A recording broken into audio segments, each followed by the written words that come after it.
السلام علیکم ورحمۃ اللہ وبرکاتہ۔ الحمدللہ رب العالمین والصلاة والسلام علی سید الانبیاء والمرسلین وعلی آلہ وصحبہ اجمعین ومن تبعہم بإحسان الی یوم الدین، اما بعد۔ معزز ناظرین، عزیز طلباء اور طالبات، عقیدہ کورس کا یہ آج کا 5واں ایپیسوڈ ہے اور ڈاکٹر شفیق الرحمان کی کتاب تجدید ایمان کی روشنی میں ہمارا یہ عقیدہ کورس چل رہا ہے۔ آج کے اس ایپیسوڈ میں ہم اس کتاب کے دو اہم چیپٹرز، ایک وفات النبی صلی اللہ علیہ وسلم اور اس کے بعد حقیقت وسیلہ، اور پھر تیسرا چیپٹر ہے طاغوت، ان تینوں چیپٹرز کو ہم انشاءاللہ کور کریں گے۔ تو آئیے شروع کرتے ہیں۔ آج کا جو سب سے پہلا سوال ہمارے سامنے ہے کہ ہمیشہ زندہ رہنے والی ذات کون سی ہے؟ اس سوال کا جواب بالکل واضح ہے، کلیئر ہے کہ ہمیشہ زندہ رہنے والی، ہمیشہ سے اور ہمیشہ، یعنی ہمیشہ جو ذات ہمیشہ سے ہے اور ہمیشہ رہے گی، اگر ایسی کوئی ذات ہے تو وہ صرف اللہ کی ہے۔ ہم آیت الکرسی میں پڑھتے ہیں، سورۃ البقرہ کی آیت نمبر 255 میں اللہ تعالیٰ فرماتا ہے اللہ لا الہ الا هو الحی القیوم، اللہ وہ ہے جس کے سوا کوئی معبود نہیں اور جو زندہ ہے اور جو ساری کائنات کو قائم رکھنے والا اور خود قائم ہے۔ اسی طریقے سے سورہ رحمان کی آیت نمبر 26 اور 27 میں اللہ نے فرمایا کل من علیہا فان ویبقى وجہ ربک ذو الجلال والاکرام، کہ کائنات میں جتنی چیزیں ہیں، جتنی مخلوقات ہیں، سب کو فنا ہونا ہے، اگر کوئی باقی رہے گا تو تیرے رب کا جلال اور اکرام والا چہرہ باقی رہے گا۔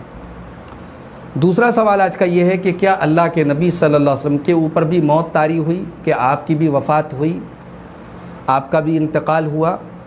تو جی ہاں، آپ صلی اللہ علیہ وسلم کو اللہ تعالیٰ نے دنیا میں، آپ پیدا ہوئے، اللہ تعالیٰ نے آپ کو پیدا کیا، آپ پیدا ہوئے آمنہ کے گھر میں، عبد المطلب آپ کے دادا تھے، عبداللہ آپ کے والد تھے، 63 سال کی عمر آپ نے گزاری، اور اس کے بعد 12 ربیع الاول سن 11 ہجری کو آپ کی وفات ہوئی۔ آپ کی وفات پر صحابہ کرام بہت پریشان ہوئے اور بہت سارے معاملات سامنے آئے۔ صحیح بخاری کی 3667 اور 3668، 3667 اور 3668 نمبر کی روایت ہے۔ حضرت عائشہ رضی اللہ تعالیٰ عنہ کہتی ہیں کہ جب اللہ کے رسول صلی اللہ علیہ وسلم کی وفات ہوئی تو اس وقت حضرت ابو بکر جو تھے وہ مقام سنہ میں تھے، مدینہ سے کچھ دوری پر ایک جگہ تھی، سنہ نام کی ایک جگہ، وہاں پر آپ تھے۔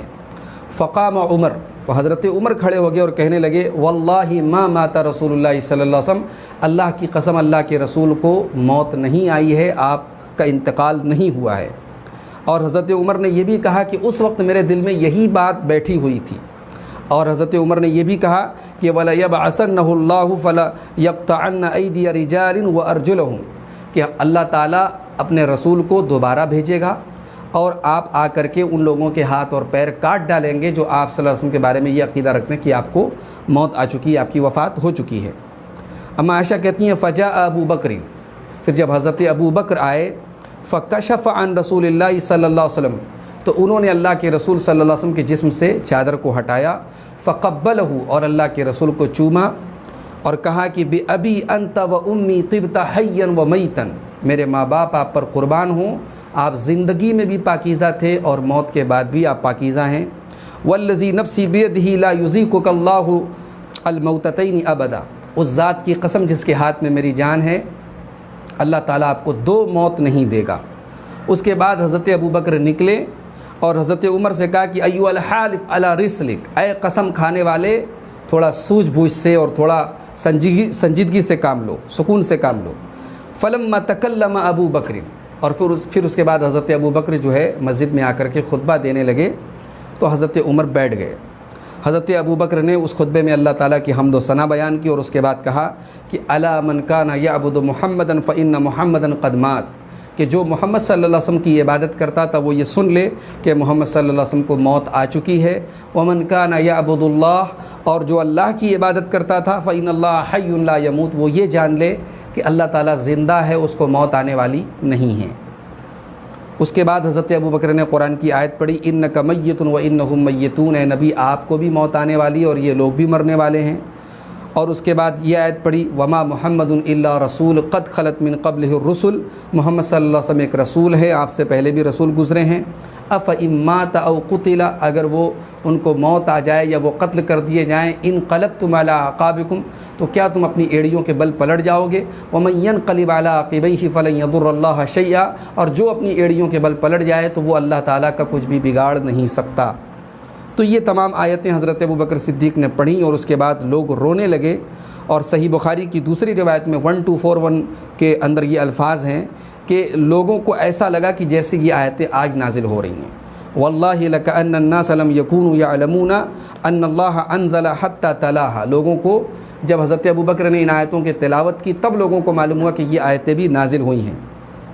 فتلقاها منہ الناس، تو لوگوں نے یہ آیتیں حضرت ابوبکر سے سننے کے بعد اس کو یاد کر لیا، سیکھ لیا۔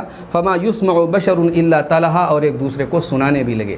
گویا تمام صحابہ نے یہ بات حضرت ابوبکر کے اس خطبے کے بعد، جن کے دل میں ذرا سا شک و شبہ بھی تھا وہ بھی ختم ہو گیا، اور سب کو اس بات پر یقین آ گیا کہ اللہ کے پیارے رسول صلی اللہ علیہ وسلم کی وفات ہو چکی ہے، اب آپ دنیا سے تشریف لے جا چکے ہیں۔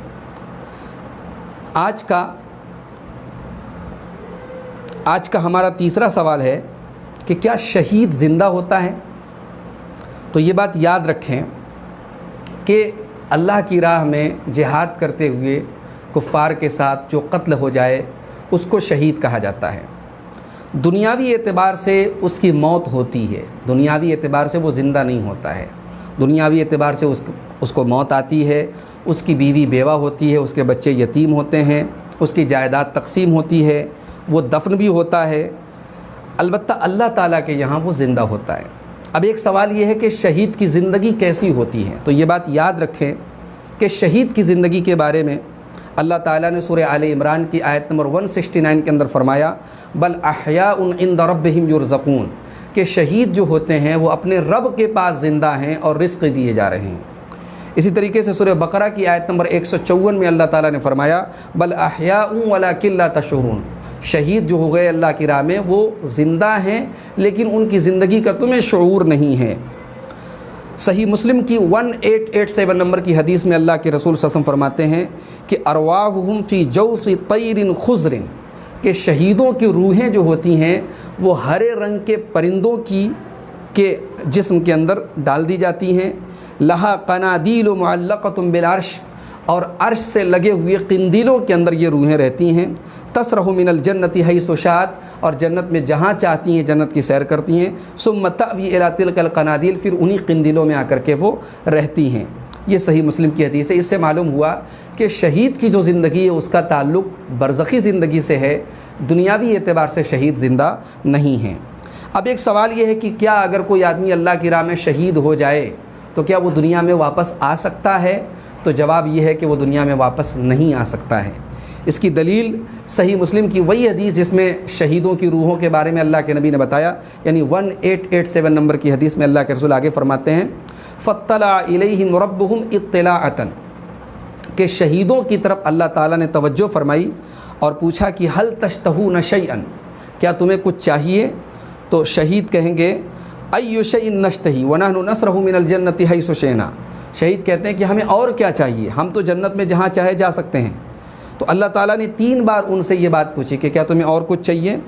فَلَمَّا رَأَوْا أَنَّهُمْ لَن يُتْرَكُوا مِنْ أَن يُسْأَلُوا، تو جب شہیدوں کو یہ لگا کہ انہیں کچھ نہ کچھ مانگنا ہوگا تو انہوں نے کہا کہ یا رب نريد ان ترد ارواحنا فی اجسادنا، ہم چاہتے ہیں کہ ہماری روحیں ہماری باڈی کے اندر، ہمارے جسم کے اندر دوبارہ لوٹا دی جائیں، حتی نقتل فی سبیلک مرۃ اخری، اور ہم تیری راہ میں دوبارہ شہید کر دیے جائیں۔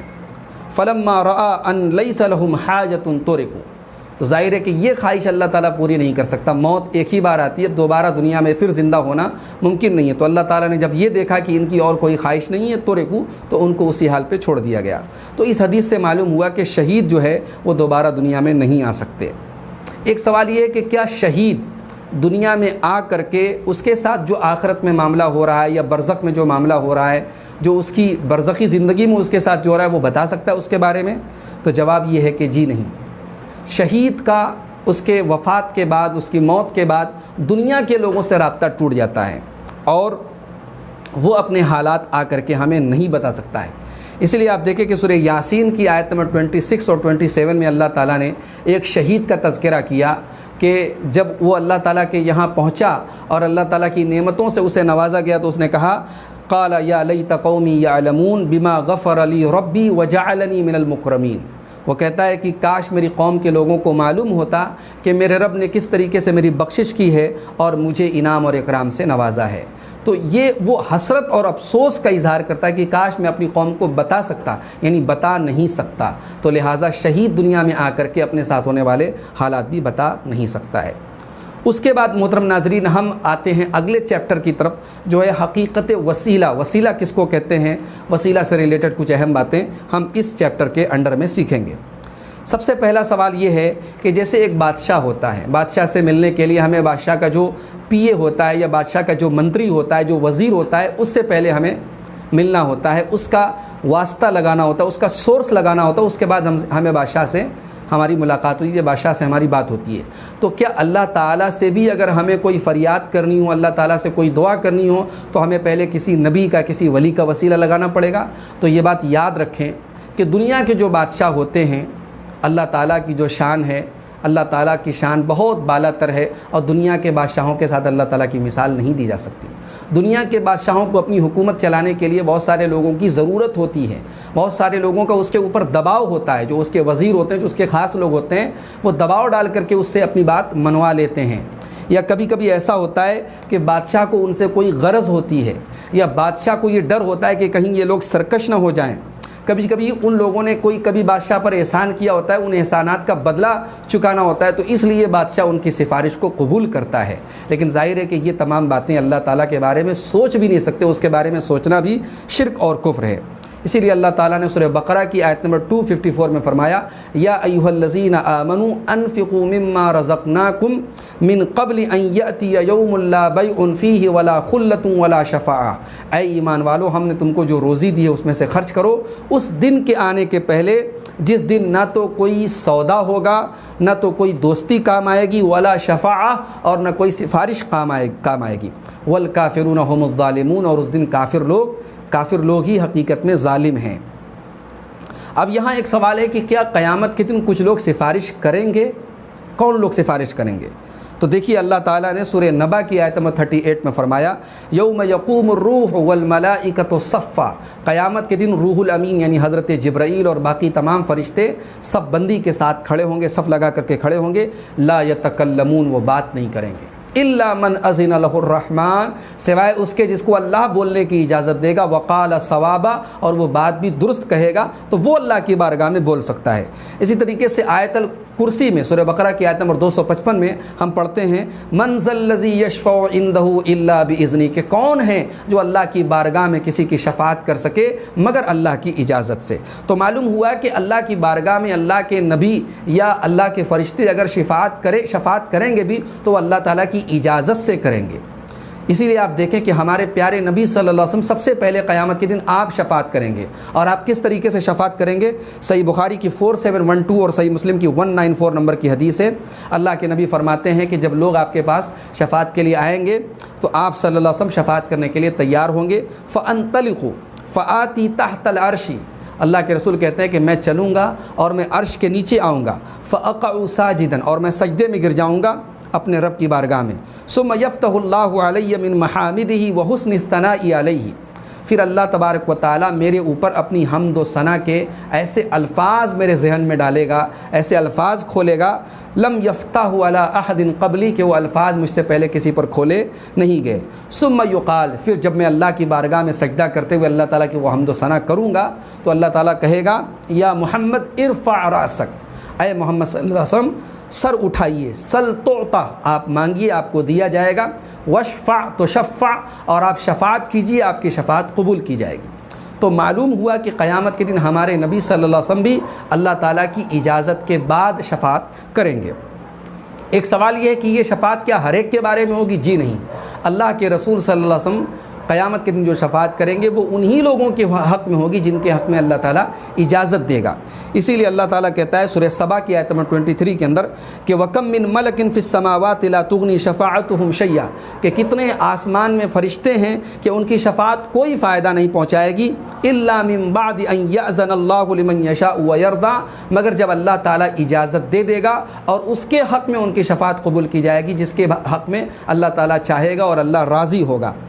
اسی طریقے سے سورہ انبیاء کی آیت نمبر 28 میں اللہ تعالیٰ نے فرمایا کہ وَلَا يَشْفَعُونَ إِلَّا لِمَنِ ارْتَضَىٰ، کہ اللہ کے فرشتے نہیں شفاعت کریں گے مگر اسی کے لیے جس سے اللہ تبارک و تعالیٰ راضی ہوگا۔ اسی طریقے سے صحیح مسلم کی 199 نمبر کی حدیث میں اللہ کے پیارے نبی فرماتے ہیں کہ لِكُلِّ نَبِيٍّ دَعْوَةٌ مُسْتَجَابَةٌ، ہر نبی کو اللہ تعالیٰ نے ایک دعا ایسی دی کہ اس کو قبول کرنے کی اللہ تعالیٰ نے گارنٹی لی۔ فَتَعَجَّلَ كُلُّ نَبِيٍّ دَعْوَتَهُ، ہر نبی نے اپنی دعا کو جلدی سے استعمال کر لیا۔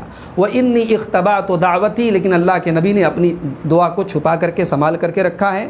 شفاعتاً لِأُمَّتِي یوم القیامہ، اللہ کے نبی کہتے ہیں کہ میں قیامت کے دن اپنی امت کے لیے شفاعت کروں گا اسی دعا کے ذریعے۔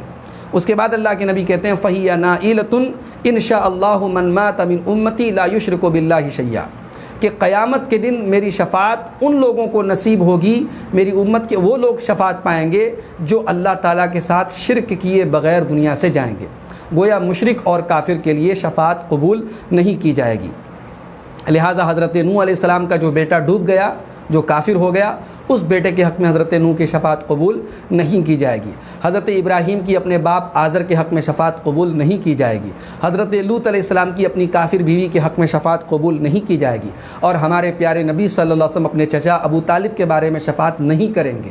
کافر اور مشرک کے حق میں کوئی شفاعت قبول نہیں کی جائے گی۔ ایک سوال یہ ہے کہ دنیا میں دنیاوی معاملات میں ہم زندہ لوگوں کی شفاعت کر سکتے ہیں کہ نہیں؟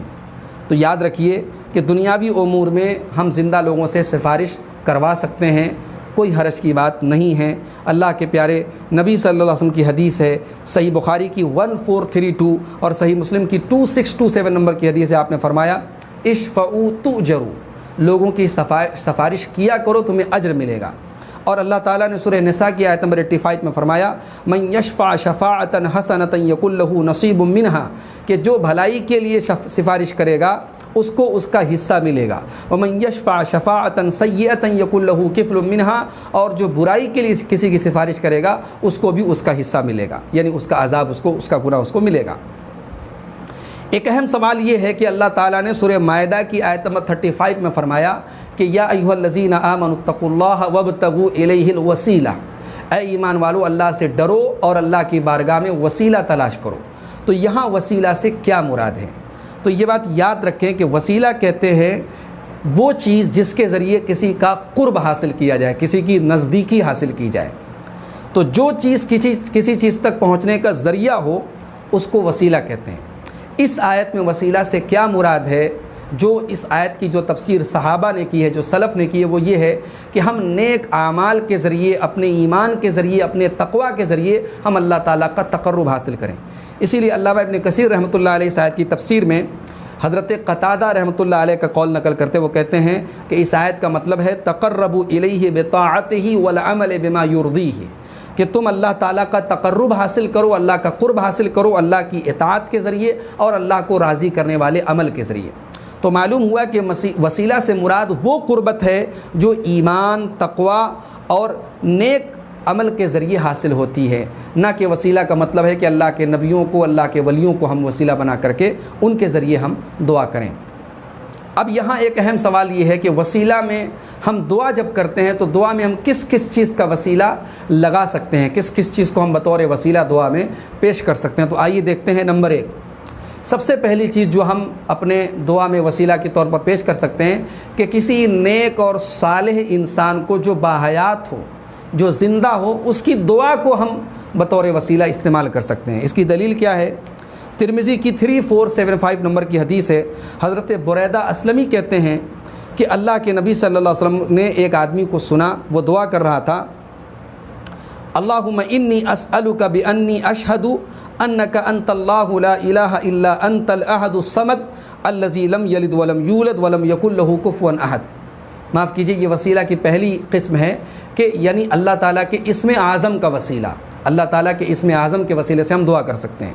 تو حضرت بریدہ اسلمی کہتے ہیں کہ اللہ کے نبی نے ایک آدمی کو سنا کہ وہ یہ دعا کر رہا ہے کہ اے اللہ میں تجھ سے سوال کرتا ہوں بِأَنِّي أَشْهَدُ، میں اس وسیلے سے، اس واسطے سے تجھ سے دعا کرتا ہوں کہ میں گواہی دیتا ہوں انک انت اللہ، کہ تو اللہ ہے، لا الہ الا انت، تیرے سوا کوئی معبود نہیں، الاحد الصمد، تو ایک ہے، تو بے نیاز ہے، الذی لم یلد ولم یولد، نہ تو تیرا کوئی بیٹا ہے نہ تو کسی کا بیٹا ہے، ولم یکن لہ کفوا احد، اور نہ ہی تیرے برابر اور تیرا ہمسر کوئی ہے۔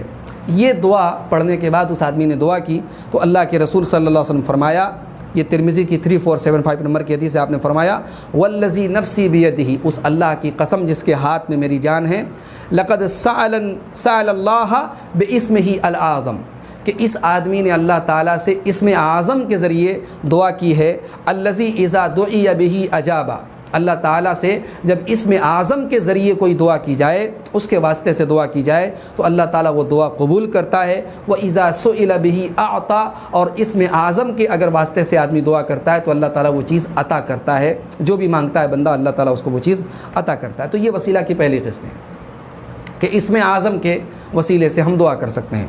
دوسرا یہ ہے کہ ہم کسی زندہ نیک انسان کی دعا کا وسیلہ لگا سکتے ہیں۔ حضرت عثمان ابن حنیف کہتے ہیں، یہ روایت ترمذی کے اندر ہے، 3578 نمبر کی صحیح حدیث ہے۔ عثمان ابن حنیف کہتے ہیں کہ ایک آدمی، نابینا آدمی، اندھا آدمی اللہ کے نبی صلی اللہ علیہ وسلم کے پاس آئے، صحابی تھے وہ، اللہ کے رسول کے پاس آئے اور انہوں نے کہا کہ ادعو اللہ ان یعافینی، اے اللہ کے رسول اللہ سے دعا کر دیجئے کہ اللہ تعالیٰ مجھے اس بیماری سے عافیت دے دے۔ اللہ کے رسول صلی اللہ علیہ وسلم فرمایا ان شئت دعوت، اگر تم چاہو گے تو میں دعا کر دوں گا، وان شئت صبرت، اور اگر تم چاہو تو صبر کرو، فہو خیر لک، وہ تمہارے حق میں بہتر ہے۔ قال فادعوا، لیکن صحابی نے کہا کہ نہیں اللہ کے رسول آپ دعا کر دیجئے۔ تو اللہ کے رسول صلی اللہ علیہ وسلم نے ان کو حکم دیا ان یتوضا، کہ وہ وضو کریں، فیحسن وضوءہ، اچھی طریقے سے وضو کریں، اور اس کے بعد یہ دعا کریں۔ کیا ہے دعا؟ اللہم انی اسألک واتوجہ الیک بنبیک محمد النبی الرحمہ، اے اللہ میں تجھ سے سوال کرتا ہوں اور تیری بارگاہ میں متوجہ ہوتا ہوں تیرے نبی محمد صلی اللہ علیہ وسلم جو نبی رحمت ہیں ان کے ذریعے، انی توجہت بک الی ربی، اے محمد صلی اللہ علیہ وسلم میں آپ کے ذریعے اپنے رب کی طرف متوجہ ہوتا ہوں، فی حاجتی حاضہی، اپنی اس پریشانی میں، لتقضا، تاکہ میری یہ پریشانی، میری یہ حاجت پوری ہو جائے، میری پریشانی دور ہو جائے۔ اللہم فشفعہ فی، اے اللہ تو اپنے نبی صلی اللہ علیہ وسلم کی شفاعت میرے حق میں قبول فرما۔ ظاہر ہے کہ یہاں انہوں نے اللہ کے نبی صلی اللہ علیہ وسلم کی ذات کا وسیلہ نہیں لگایا بلکہ اللہ کے نبی کی دعا کا وسیلہ لگایا، یعنی اے اللہ کے نبی آپ بھی میرے حق میں دعا کر دیجئے اور آپ کی اس دعا کو میں اللہ کی بارگاہ میں وسیلہ بناؤں۔ اس کی دلیل یہ ہے کہ حضرت عمر فاروق کے دور میں جب قحط سالی میں صحابہ مبتلا ہوئے، قحط پڑ گیا، تو صحابہ نے حضرت عباس سے دعا کروائی، اللہ کے رسول صلی اللہ علیہ وسلم کے جو چچا تھے حضرت عباس سے دعا کروائی۔ اگر نبی کی ذات کا وسیلہ لگانا جائز ہوتا تو صحابہ اللہ کے رسول کی وفات کے بعد بھی اللہ کے رسول کی ذات کا وسیلہ لگاتے، لیکن صحابہ نے اللہ کے رسول کی وفات کے بعد رسول کے بجائے حضرت عباس کو سے دعا کرائی۔ وہ صحابہ کا یہ عقیدہ تھا کہ کسی کی ذات کا نہیں بلکہ دعا کا وسیلہ لگایا جاتا ہے۔ چنانچہ حضرت عمر کے دور میں جب قحط سالی پڑی تو جو دعا کی گئی، صحیح بخاری کی 1010 نمبر کی حدیث ہے، وہ حضرت عمر نے خود دعا کی۔ اس دعا کے الفاظ ہیں اللہم انا کننا نتوسل الیک بنبینا فتسقینا، اے اللہ ہم تجھ سے دعا کرتے تھے اپنے نبی کے ذریعے، اپنے نبی کے ذریعے ان کے واسطے سے ہم تجھ سے دعا کرتے تھے، فتسقینا، اور تو ہم پر بارش نازل فرماتا تھا، وَإِنَّا نَتَوَسَّلُ إِلَيْكَ بِعَمِّ نَبِيِّنَا، اور اے اللہ آج ہم اپنے نبی کے چچا کے واسطے سے اور ان کے ذریعے سے ہم دعا کرا رہے ہیں اور تجھ سے دعا کر رہے ہیں، فسقنا، تو اے اللہ تو ہم پر بارش نازل فرما۔ حدیث کے الفاظ ہیں اس دعا کے بعد صحابہ کے اوپر بارش کا نزول ہوا اور قحط سالی دور ہوئی، بارش ہوئی۔ تو گویا کہ کسی نیک اور زندہ انسان سے دعا کرا سکتے ہیں، اس کی دعا کا وسیلہ لگایا جا سکتا ہے، کسی کی ذات کا وسیلہ لگانا جائز نہیں ہے۔ اور تیسرا جو وسیلے کی جو جائز شکل ہے، جو شریعت سے ثابت ہے، اللہ تعالیٰ کے ناموں کا وسیلہ، اللہ تعالیٰ کی صفات کا وسیلہ، اللہ تعالیٰ کے ایٹریبیوٹس کا وسیلہ، اللہ کے پیارے نبی صلی اللہ علیہ وسلم سے ایسا وسیلہ ثابت ہے۔ ترمذی کی 3524 نمبر کی حدیث ہے، اللہ کے نبی دعا کرتے تھے یا حی یا قیوم برحمتک استغیث، اے ہمیشہ زندہ رہنے والی اور قائم رہنے والی ذات، میں تیری رحمت کے واسطے سے تجھ سے مدد مانگتا ہوں۔ تو یہاں اللہ کے رسول صلی اللہ علیہ وسلم نے اللہ تعالیٰ کی صفت رحمت کے وسیلے سے اور واسطے سے دعا کی ہے۔ اسی طریقے سے جو چوتھی شکل ہے وسیلہ کی، کہ نیک اعمال کا وسیلہ لگایا جا سکتا ہے۔ بہت مشہور واقعہ ہے، صحیح بخاری کے اندر موجود ہے، صحیح مسلم کے اندر بھی موجود ہے۔ صحیح بخاری کی 5974، صحیح مسلم کی 2743 نمبر کی حدیث ہے کہ غار میں بنی اسرائیل کے 3 لوگ پھنس گئے تھے، اس میں سے ایک نے اپنے آپ کو بدکاری سے بچایا، اس کو اللہ کی بارگاہ میں وسیلہ بنایا۔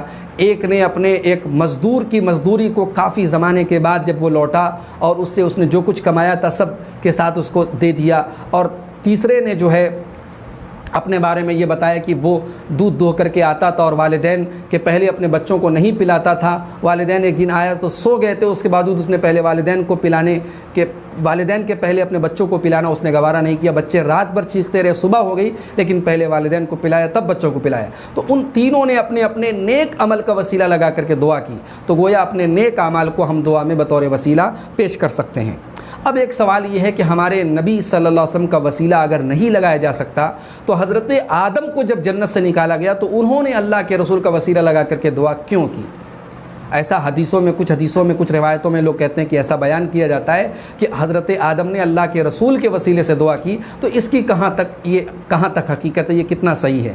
تو یہ بات یاد رکھیں کہ حضرت آدم نے جو دعا کی تھی جب انہوں نے جنت میں وہ درخت کھا لیا تھا، تو اس کے بعد انہوں نے جو دعا کی تھی وہ دعا واضح طور پر قرآن کے اندر اللہ نے بیان کی ہے۔ سورہ اعراف کی آیت نمبر 23 کے اندر کیا دعا تھی وہ؟ ربنا ظلمنا انفسنا وان لم تغفر لنا وترحمنا لنکونن من الخاسرین، کہ اے ہمارے رب، ہم نے اپنی جانوں پر ظلم کیا ہے اور تو نے اگر نہیں بخشا اور رحم نہیں کیا تو ہم خسارہ اٹھانے والوں میں سے ہو جائیں گے۔ لہٰذا یہی دعا ہے جو حضرت آدم اور حضرت حوا نے کی ہے۔ باقی اللہ کے رسول صلی اللہ علیہ وسلم کے نام کا وسیلہ لگا کر کے دعا کرنے کے بارے میں جو روایت بیان کی جاتی ہے وہ روایت موضوع ہے۔ علامہ ابن تیمیہ نے اور اسی طریقے سے علامہ صنعانی نے، علامہ البانی نے اور بہت سارے محدثین نے اس روایت کو موضوع قرار دیا ہے۔ اس کے اندر ایک راوی عبد الرحمن بن زید بن اسلم جو اپنے والد سے موضوع روایتیں بیان کرتا ہے۔ تو ایسی روایت جو موضوع ہو عقیدے کے باب میں تو امت کا پورا اتفاق ہے کہ ایسی روایت بالکل قبول نہیں کی جائے گی اور اس سے کوئی بھی عقیدہ ثابت نہیں ہوتا ہے۔ لہٰذا یہ کہنا کہ حضرت آدم علیہ السلام نے اللہ کے رسول صلی اللہ علیہ وسلم کے وسیلے سے دعا کی، یہ بالکل بھی صحیح نہیں ہے۔ محترم ناظرین، عزیز طلباء اور طالبات، اب آج کے آخری چیپٹر کی طرف ہم آتے ہیں۔ طاغوت کا چیپٹر ہے، طاغوت کے بارے میں بنیادی باتیں بتائی جا رہی ہیں۔ سب سے پہلا سوال اس چیپٹر کا یہ ہے کہ انبیاء نے اپنی قوم کو کیا دعوت دی؟ انبیاء کی جو ان کی دعوت تھی، ان کے جو کامن ورڈز تھے وہ کیا تھے؟ تو یاد رکھیں کہ سورہ نحل کی آیت نمبر 36 میں اللہ تعالیٰ نے فرمایا وَلَقَدْ بَعَثْنَا فِي كُلِّ أُمَّةٍ رَسُولًا أَنِ اعْبُدُوا اللَّهَ وَاجْتَنِبُوا الطَّاغُوتَ، کہ ہر امت میں ہم نے ایک رسول بھیجا یہی حکم دے کر کہ اللہ کی عبادت کرو اور طاغوت سے بچو۔ گویا کہ ہر نبی نے اپنے دور میں جو بھی جن چیزوں کی عبادت کی جاتی تھی اللہ کے علاوہ، ان تمام چیزوں کے انکار کرنے کی بھی دعوت دی کہ اس کا انکار کرو اور اللہ کے اوپر ایمان لاؤ۔ ایک سوال ہے کہ کیا اللہ تعالیٰ پر ایمان لانا اور طاغوت کا انکار کرنا دونوں کے بیچ میں کوئی کنیکشن ہے؟ تو یہ بات یاد رکھیں کہ اللہ تعالیٰ کے اوپر ایمان کمپلیٹ ہو ہی نہیں سکتا ہے جب تک ہم طاغوت کا انکار نہ کریں۔ اللہ تعالیٰ نے سورہ بقرہ کی آیت نمبر 256 کے اندر فرمایا کہ فَمَن يَكْفُرْ بِالطَّاغُوتِ وَيُؤْمِن بِاللَّهِ فَقَدِ اسْتَمْسَكَ بِالْعُرْوَةِ الْوُثْقَىٰ لَا انفصام لَهَا، جو طاغوت کا انکار کرے اور اللہ پر ایمان لائے تو حقیقت میں اس نے بڑا مضبوط سہارا پکڑ لیا ہے جس کو کوئی توڑ نہیں سکتا، جو ٹوٹنے والا نہیں ہے۔ اسی طریقے سے صحیح مسلم کی 23 نمبر کی حدیث میں اللہ کے نبی صلی اللہ علیہ وسلم فرماتے ہیں من قال لا الہ الا اللہ، جس نے لا الہ الا اللہ کہا، وَكَفَرَ بِمَا يُعْبَدُ مِن دُونِ اللَّهِ، اور اللہ کو چھوڑ کر کے جن کی بھی عبادت کی جاتی ہے ان کا انکار کیا، حرم مالہ وَدَمُهُ، تو اس کا خون اور اس کا مال حرام ہو گیا، وَحِسَابُهُ عَلَى اللَّهِ، اور باقی اس کے دل کے اندر کیا ہے، اس کا حساب اللہ تعالیٰ کے ذمے ہے۔ تو گویا جان اور مال ایک مسلمان کا تب محفوظ ہوتا ہے جب وہ ان تمام معبودوں کا انکار کرے جو اللہ کے علاوہ جن کی عبادت کی جاتی ہے۔ طاغوت کا جب تک انکار نہ کرے تب تک اس کا ایمان مکمل نہیں ہوتا، اس کی جان اور مال محفوظ نہیں ہوتی۔ اب ایک اہم سوال یہ کہ طاغوت کہتے کس کو ہیں؟ تو یہ بات یاد رکھیں کہ طاغوت ہر اس چیز کو کہتے ہیں جس کو اللہ کے سوا جس کی عبادت کی جائے، اللہ کے سوا جس کو پوجا جائے، جس کی عبادت کی جائے اور وہ اپنی عبادت کرنے پر اور کرائے جانے پر خوش ہو، راضی ہو، اس کو طاغوت کہتے ہیں۔ تو لہٰذا معلوم یہ ہوا کہ اپنی عبادت اور اپنی الوہیت کے ہر جھوٹے دعوے دار کو طاغوت کہا جائے گا۔ اللہ کے جتنے انبیاء آئے اور جتنے اولیاء ہیں، اللہ کے نیک بندے ہیں، انہوں نے کبھی بھی اپنی عبادت کے لیے نہیں کہا، بلکہ غیر اللہ کی عبادت کرنے والوں کے سب سے بڑے دشمن رہے، لہٰذا وہ طاغوت میں شامل نہیں ہوں گے، ان کو ہرگز طاغوت میں نہیں مانا جائے گا۔ اب آج کے اس ایپیسوڈ کا آخری سوال یہ ہے کہ علماء جو ہوتے ہیں، علماء کی اطاعت کرنی چاہیے، علماء کی بات ماننی چاہیے، تو کیا علماء کی جو اطاعت ہے یہ انکنڈیشنل ہے؟ علماء کی ہر بات مانی جائے گی، ان کی غیر مشروط اطاعت کی جائے گی؟ جی نہیں، علماء کی غیر مشروط اطاعت نہیں کی جائے گی۔ علماء کی اطاعت بھی قرآن اور حدیث کے دائرے میں کی جائے گی۔ ایسا نہیں ہے کہ قرآن اور حدیث سے ہٹ کر کے اگر علماء حلال کو حرام بولیں یا حرام کو حلال بولیں تو ہم ان کی بات مان لیں گے۔ اگر ایسا ہم کرتے تو گویا ہم نے ان کو رب بنا لیا۔ اللہ تعالیٰ نے سورہ توبہ کی آیت نمبر 31 میں فرمایا اتخذوا احبارهم ورهبانهم اربابا من دون اللہ، کہ یہود و نصارہ نے اپنے عابدوں کو اور اپنے راہبوں کو، اپنے علماء کو اور اپنے راہبوں کو انہوں نے رب بنا لیا، ارباب من دون اللہ۔ والمسیح ابن مریم، اور حضرت عیسیٰ ابن مریم کو بھی انہوں نے رب بنا لیا۔ وما امروا الا لیعبدوا الہا واحدا، جبکہ انہیں حکم دیا گیا تھا کہ وہ عبادت کریں تو صرف ایک اللہ کی کریں، لا الہ الا ہوا، جس کے سوا کوئی معبود نہیں ہے، سبحانہ عما یشرکون، اور وہ ان کے شرک سے پاک ہے۔ تو گویا کہ علماء کو کہ ہر حلال کو حلال جاننا، جو قرآن و حدیث سے ہٹ کر کے اپنی خواہشات سے اگر وہ کسی چیز کو حرام بول دیں، کسی چیز کو حلال بول دیں، اس میں ہم ان کی اطاعت کریں تو گویا یہ چیز ان کو رب بنانے تک لے کر کے چلی جاتی ہے۔ اللہ تعالی ہم سب کی حفاظت فرمائے۔ تو آج کے اس ایپیسوڈ میں، جو آج کے ہمارے عقیدہ کورس کا 5واں ایپیسوڈ تھا، ہم نے تجدید ایمان جو کتاب ہے ڈاکٹر شفیق الرحمان کی، اس کے 3 چیپٹرز کو ہم نے کور کیا، وفات النبی، حقیقت وسیلہ اور طاغوت۔